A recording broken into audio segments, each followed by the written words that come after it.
Baik, assalamualaikum warahmatullahi wabarakatuh. Jumpa lagi adik-adik di pertemuan ke-10. Nah, di pertemuan kali ini kita akan membahas 4 topik. Yang pertama adalah topik terkait persepsi dan emosi. Lalu yang kedua adalah topik terkait proses terjadinya persepsi dan juga emosi. Yang ketiga adalah perkembangan dari persepsi dan emosi. Dan topik terakhir atau topik keempat adalah gangguan emosional, kayak gitu. Oke. Untuk menghemat waktu, kita langsung aja masuk ke topik yang pertama. Itu topik terkait persepsi dan emosi. Nah, apa sih sebenarnya persepsi itu? Jadi menurut Alex Obur, persepsi itu merupakan proses mental yang menginterpretasikan atau memberi arti pada stimulus atau rangsangan yang ditangkap oleh indera kita, kayak gitu. Jadi persepsi bukanlah merekam kayak kamera gitu ya, bukan. Tapi merupakan proses aktif di mana otak kita menyusun dan kemudian menafsirkan suatu informasi kayak gitu. Nah, contohnya gitu ya, mungkin contohnya kalau dalam farmasi gitu, seorang apoteker itu menjelaskan efek samping dari suatu obat. Lalu kemudian pasien itu mungkin mempersepsikan penjelasan tadi sebagai bentuk perhatian yang artinya itu adalah positif, atau justru bisa jadi sebaliknya, mempersepsikan bahwa itu sebagai ancaman atau hal yang negatif. Nah, persepsi ini tadi kedepannya akan mempengaruhi kedisiplinan ataupun ketaatan pasien dalam menjalani perawatan atau meminum obat kayak gitu. Kalau dalam fisioterapi gitu, contohnya mungkin seorang fisioterapis gitu ya, menyapa dan menyentuh pasien itu akan dipersepsikan oleh pasien sentuhan yang percaya diri gitu, dan lembut itu dapat mempersepsikan kompensasi dan empati gitu, serta membangun kepercayaan kayak gitu. Lalu kemudian apa itu emosi? Emosi itu menurut Jalaluddin Rahmat merupakan gugusan yang kompleks dari perilaku yang melibatkan perubahan fisik meliputi detak jantung dan pernafasan, serta perasaan psikis meliputi rasa senang, rasa takut, ataupun rasa marah sebagai reaksi terhadap situasi tertentu kayak gitu. Nah, mengapa kok mempelajari ini penting? Karena nanti sebagai nakes gitu ya, teman-teman akan berhadapan dengan pasien yang sedang dalam kondisi emosional yang rentan atau sedang tidak stabil gitu ya, karena sedang diliputi oleh perasaan cemas, takut, ataupun perasaan marah kayak gitu. Nah, memahami emosi mereka itu sangat penting, karena nanti ini sebagai kunci dari keberhasilan treatment ataupun keberhasilan pengobatan terhadap pasien seperti itu. Nah, kita masuk ke topik yang kedua, yaitu proses terjadinya persepsi dan emosi. Jadi proses terjadinya persepsi dan emosi ini tuh nggak serta-merta muncul gitu, tapi ada step-step ataupun ada tahap-tahap di dalam mental kita. Nah, yang pertama itu adalah stimulus atau rangsangan. Jadi ada sesuatu gitu ya yang hadir di lingkungan dan mengenai indera kita, baik indera secara suara, kemudian secara visual ataupun sentuhan dan sebagainya kayak gitu. Intinya terdapat stimulus yang datang kepada kita, yang kita terima. Lalu yang kedua, terjadinya proses sensoris. Jadi indera kita itu menangkap stimulus tersebut, misalkan mata melihat ekspresi wajah pasien, atau kita melihat atau kita mendengar gitu ya, suara bergetar dari pasien ketika berbicara kayak gitu. Itu adalah proses sensoris ketika indera kita itu menangkap stimulus tersebut. Dan yang ketiga itu adalah interpretasi atau penafsiran. Ini adalah tahap kritis gitu ya, karena otak kita sedang menafsirkan stimulus berdasarkan yang pertama, itu adalah pengalaman masa lalu. Apakah kita pernah mengalami hal serupa kayak gitu. Yang kedua adalah kebutuhan dan harapan. Jadi apa yang kita inginkan atau harapkan pada saat itu. Yang ketiga, dipengaruhi oleh budaya dan latar belakang. Ini meliputi nilai-nilai yang kita anut. Yang terakhir atau yang keempat itu adalah situasi yang kita hadapi saat itu, yaitu kondisi lingkungan di sekitar kita. Nah, baru kemudian respon, ini yang terakhir, itu adalah respon, hasil dari interpretasi yang sudah kita lakukan.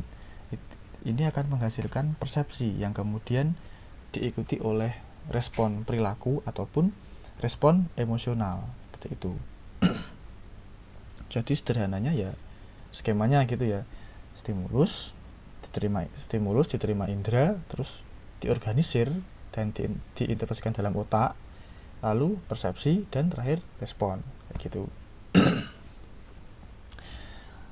Yang berikutnya adalah proses terjadinya emosi. Tadi kan persepsi, sekarang emosi. Proses terjadinya emosi itu sangat terkait dengan persepsi. Jadi menurut banyak teori yang dipelajari gitu ya, ditemukan gitu, emosi itu terjadi melalui beberapa proses. Yang pertama adalah stimulus, misalkan melihat jarum gitu ya, jarum suntik maksudnya. Lalu kemudian yang kedua adalah persepsi dan penilaian kognitif. Melihat jarum, terus kita memaknainya sebagai ancaman atau hal yang menyakitkan. Lalu yang ketiga adalah perubahan fisiologis, yaitu meliputi jantung yang kemudian berdebar, terus tangan berkeringat gitu ya, keringat dingin. Nah, ini semua dipengaruhi oleh sistem saraf otonom tentunya. Dan yang keempat adalah perasaan subjektif. Kita merasa ketakutan, merasa cemas, merasa gelisah kayak gitu. Dan yang kelima itu perilaku berupa ekspresi, misalkan wajah pucat, atau kita sampai menghindar, atau bahkan berteriak atau menjerit kayak gitu. Nah, terkadang perubahan fisiologis ini bisa langsung terjadi gitu ya, tanpa penilaian kognitif terlebih dahulu, terutama kepada ancaman-ancaman yang bersifat insting. Jadi kita melihat dan secara naluri kita tahu bahwa itu akan menyakiti kita, baik secara fisik ataupun mental. Jadi itu nanti akan otomatis diterjemahkan sebagai misalkan ancaman atau suatu hal yang tidak menyenangkan, seperti itu. Nah, kita masuk topik yang ketiga, yaitu adalah perkembangan emosi. Manusia itu tidak serta-merta lengkap ketika lahir. Jadi emosi ini berkembang seiring dengan kematangan biologis dan pengalaman belajar dari seorang individu, kayak gitu. Tahap-tahap perkembangannya kalau kita menghubungkan dengan perkembangan manusia gitu ya. Yang pertama adalah ketika bayi baru lahir, itu hanya akan menunjukkan akan menunjukkan emosi-emosi yang bersifat dasar sebenarnya. Misalkan senang karena dia nyaman, dan tidak senang ketika dia tidak nyaman, kayak gitu. Lalu kemudian berkembang ke masa anak-anak. Ini emosi dasar udah mulai terdiferensiasi gitu ya, menjadi lebih spesifik. Misalkan senang itu meliputi perasaan bangga, terus girang, kayak gitu. Sementara tidak senang itu meliputi perasaan-perasaan atau emosi-emosi seperti marah, malu, cemas, ataupun takut, seperti itu. Dan kemudian ketika sudah pada tahap perkembangan remaja dan dewasa, perkembangan emosi ini lebih pada pengelolaan dan regulasi emosi. Jadi ketika seseorang itu sudah dewasa gitu ya, dia diajarkan untuk tidak meledak-ledak atau lebih tenang saat marah, atau bisa mengelola kecemasan serta ketakutannya dengan lebih bijaksana, kayak gitu. Makanya kan kita sering ya di masyarakat kita gitu, bahwa semakin tua seseorang maka dia akan semakin bijak.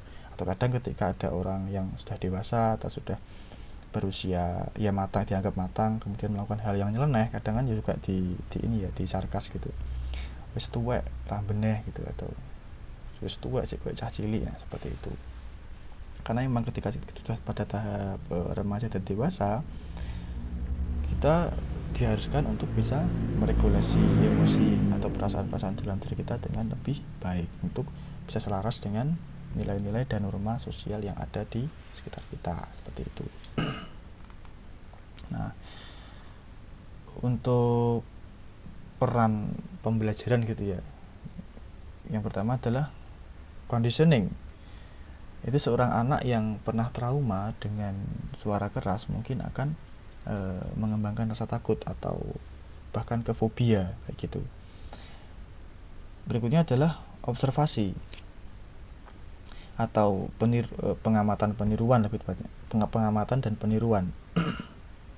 Jadi anak-anak itu akan belajar untuk mengekspresikan emosi gitu dengan mencontoh orang tua atau lingkungan di sekitarnya atau orang-orang sekitarnya. Nah, sekarang yang lebih bahaya adalah anak-anak mencontoh di YouTube misalkan atau di lewat tontonan-tontonan yang mereka konsumsi kayak gitu.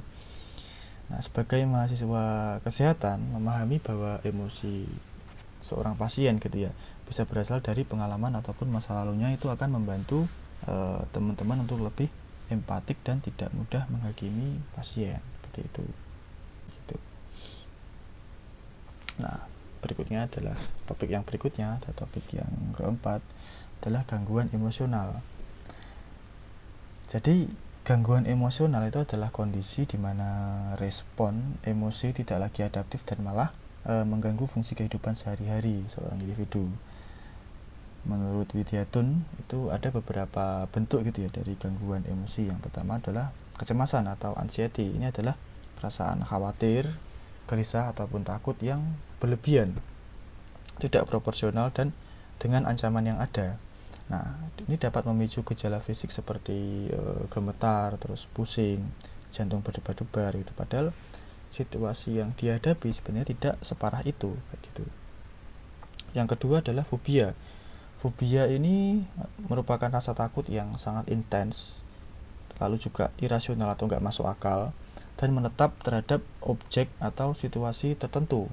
Misalkan takut pada selimut gitu ya, takut pada kucing, takut kepada lubang dengan plat tertentu kayak, atau terofobia kayak gitu.